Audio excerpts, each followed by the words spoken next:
Ja tervetuloa katsomaan Q&A-videota. Ja ensimmäisenä kysymyksenä oli, että mitä pelejä mä pelaan. Mä pelaan Forttia, joskus Robloxia ja Minecraftia. Mut en mä hirveästi muita pelejä pelaa.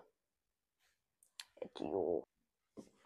Toisena kysymyksenä oli, että mikä on sun lempiväri? Niin mun lempiväri on kakka. Todella helppo kysymys minulle. Sitten kolmantena oli, että mitä harrastuksia sulla on? Mä harrastan tällä hetkellä teatteria silleen niinku virallisena harrastuksena. Kyllä mä käyn kesäisin potkiin vähän palloa ja frisbee-golfaamassa. Ja tein näitä videoita. Sekin on kyllä tosi hyvä harrastus. Lempiaine koulussa. Kyllä se ehkä on se välitunti. Sitten toinen kysymys, eli 5. kysymys oli, että MP:nä. 5/5. Sitten 1 kysymys oli, että mikä on mun lempi jäätelömaku. Kyllä se on vanilja tai oreo. Sitten oli, että koska Helminkaan video. Helminkaan video on tulossa kohta.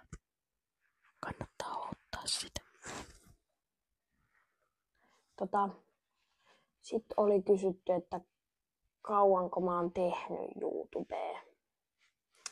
Tänä vuonna tulee 2 vuotta täyteen kanavan luomisesta.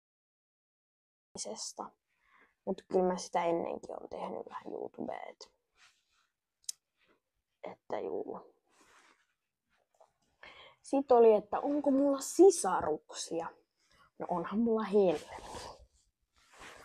Ja sitten viimeinen kysymys oli, että onko suski näkynyt? Mä tiedän kuka tän laittoi. Ja mä en oo nähnyt suskia kohta ehkä 4 vuoteen. Eli jos sä kysyt vielä multa tätä, mä en vastaa siihen. Kiitos, että katsoit! Ja nähdään ensi videon parissa. Se on moi moi!